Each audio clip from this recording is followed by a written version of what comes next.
अस्सलाम वालेकुम। Education with Momal में खुश आमदीद। उम्मीद है कि आप लोग सब खैरियत से होंगे। अल्लाह के फजल से मैं भी ठीक हूँ। आज हम टॉपिक पढ़ने जा रहे हैं, वो है लेक्चर मेथड। सबसे पहले हम देखते हैं कि लेक्चर वर्ड जो है इसकी डेरिवेशन क्या है और इसका मतलब क्या है। Word lectured derived from Latin word लेक्चरा which means reading.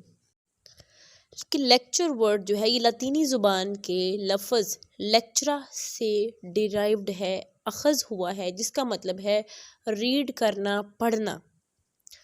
It also known as transmissive method. Transmissive method कौन सा मेथड होता है? तरसील का काम, कि ऐसा मेथड, ऐसा तरीका जिसमें अपना कंटेंट या इंफॉर्मेशन जो है स्टूडेंट्स तक पहुंचाई जाती है। अब हम देख लेते हैं इसकी डेफिनेशन कि सिंपल वे में लेक्चर मेथड क्या है। Teacher presents the learning concepts to students, कि एक ऐसा मेथड जिसमें टीचर जो है वो अपने कंसेप्ट, लर्निंग कंसेप्ट जो है स्टूडेंट्स के सामने प्रेजेंट करता है, स्टूडेंट्स तक पहुंचाता है, उसे हम क्या बोलते हैं? Lecture method. उसके बाद हम देख लेते हैं स्टेप्स ऑफ लेक्चर मेथड, के लेक्चर मेथड में कितने स्टेप्स हैं। जब हम कोई लेक्चर डिलीवर कर रहे होते हैं तो हम किन स्टेप्स को फॉलो करते हैं।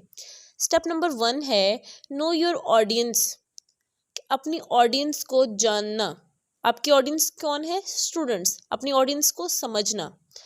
स्टेप नंबर 2 है लेक्चर आउटलाइन, अपने लेक्चर की एक आउटलाइन तैयार करके लेके जाना कि आपने सबसे पहले कौन सा टॉपिक प्रेजेंट करना है, उसके बाद आपने कौन सा टॉपिक प्रेजेंट करना है और उसके बाद आपने कौन सा टॉपिक प्रेजेंट करना है। पॉइंट नंबर 3 है ग्रैब द स्टूडेंट्स अटेंशन, कि सबसे मेन पॉइंट जिस पे टीचर्स को फोकस करना चाहिए कि क्या स्टूडेंट्स की अटेंशन टीचर की तरफ है, क्या उनका मेथड जो है, क्या उनका लेक्चर जो है वो इतना अट्रैक्टिव है कि स्टूडेंट्स उन्हें सुन रहे हैं। स्टेप नंबर 4 है plan an activity for students, कि स्टूडेंट्स के लिए आप कोई एक्टिविटी भी प्लान कर सकते हैं लेक्चर मेथड में, जिसमें आप ही कोई एक्टिविटी करवाएंगे स्टूडेंट्स से। उसके बाद जो है स्टेप नंबर 5 है यूज़ एवियर्ड्स एंड मूवमेंट्स, कि इसमें आप लेक्चर मेथड में जो 5th स्टेप है वो ये भी आप कर सकते हैं कि एवियर्ड्स भी यूज़ करवा सकते हैं। स्टेप नंबर 6 है हैव अ कंक्लूजन, कि जब भी आप अपना लेक्चर स्टूडेंट्स तक पहुंचाते हैं, जब अपना लेक्चर जो है वो प्रेजेंट कर रहे होते हैं, तो आपका लेक्चर जो है वो एक कंक्लूजन पे एंड होना चाहिए। वो कंक्लूजन ये होना चाहिए कि जो आपने लेक्चर में स्टार्ट में जो बोला, दरमियान में लेक्चर की बॉडी में आपने जो बोला, जो जो चीज़ें आपने अपने लेक्चर में प्रेजेंट की हैं, उसकी एक समरी जो है वो क्लास के सामने प्रेजेंट करनी चाहिए, कि आपके लेक्चर का कोई ना कोई कंक्लूजन हो, जिसे स्टूडेंट्स जो है वो शॉर्ट फॉर्म में जो है वो राइट भी कर सकें और इजी वे में एक्सप्लेन भी कर सकें। तो ये थे हमारे स्टेप्स ऑफ लेक्चर मेथड। अब हम देखते हैं लेक्चर मेथड के एडवांटेज और डिसएडवांटेज। सबसे पहले देखते हैं लेक्चर मेथड के एडवांटेज। लेक्चर मेथड का जो पहला फ़ायदा है वो ये है सेव्स टाइम, कि अगर आपने एक आउटलाइन बनाई है कि आपका ये टॉपिक है और आपने इसे 10 मिनट में या 15 मिनट में प्रेजेंट करना है, तो आपकी क्लास का जो बाकी टाइम है वो बच सकता है। उसमें आप बच्चों से क्विज भी कर सकते हैं, कोई टेस्ट भी ले सकते हैं, या आप जो है उनसे कोई एक्टिविटी भी करवा सकते हैं। इसलिए जो है लेक्चर मेथड में आपका टाइम भी बचता है, ये इसका बहुत बड़ा एडवांटेज है। दूसरा एडवांटेज है लेस रिजिड, कि ये नहीं है कि जो आपने एक टॉपिक जो है वो पढ़ के आ गए हैं और आपने उसको एज इट इज़ उसको सुना देना है बच्चों को पढ़ के। अगर उस टॉपिक को प्रेजेंट करते हुए आपके माइंड में कोई भी नया पॉइंट आया है तो आपने उसको ऐड करना है, उसमें फ्लेक्सिबिलिटी रखनी है कि आप कोई भी नई चीज़ उसमें ऐड कर सकें। रिजिड नहीं है लेक्चर मेथड।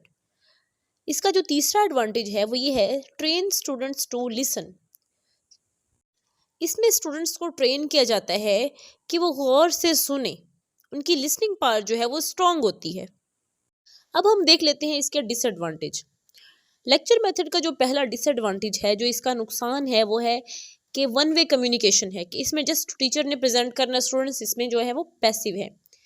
जो दूसरा इसका डिसएडवांटेज है वो है इनकरेज पैसिवनेस।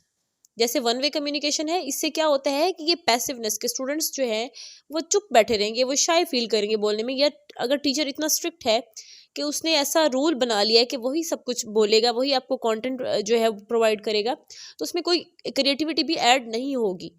तो इससे जो है वो पैसिवनेस जो है वो इनकरेज होती है। इसका जो तीसरा एडवांटेज है वो ये है, not based on principle of psychology. इसका मतलब है कि लेक्चर मेथड जो है वो साइकोलॉजी के प्रिंसिपल पर बेस नहीं करता। अब साइकोलॉजी का प्रिंसिपल क्या है? साइकोलॉजी का प्रिंसिपल ये है कि जब भी आप जब भी आप टॉपिक को प्रेजेंट करते हैं तो इंडिविजुअल नीड्स को लाजमी आप कंसिडर करें, कि इंडिविजुअल नीड्स पे आप फोकस करें। लेकिन लेक्चर मेथड में कभी भी इंडिविजुअल नीड पे फोकस नहीं किया जाता, इसलिए ये साइकोलॉजी के प्रिंसिपल को फॉलो नहीं करता। कि इसमें ओवरऑल जैसा आप प्रेजेंट कर देते हैं, उसमें ये नहीं देखते कि किसी को समझ आया है या नहीं आया, या आप एट द एंड क्वेश्चन भी करते हैं, लेकिन हर फर्ज से आप क्वेश्चन नहीं कर सकते, क्योंकि आपके पास लेक्चर जब आप डिलीवर कर रहे होते हैं, जब आपने उसको अरेंज कर लिया है, तो अगर आपके पास उतना टाइम नहीं भी है तो इसका ये डिसएडवांटेज है कि इसमें साइकोलॉजी के प्रिंसिपल पे फोकस नहीं किया जाता, इंडिविजुअल डिफरेंसेस को इसमें इग्नोर किया जाता है।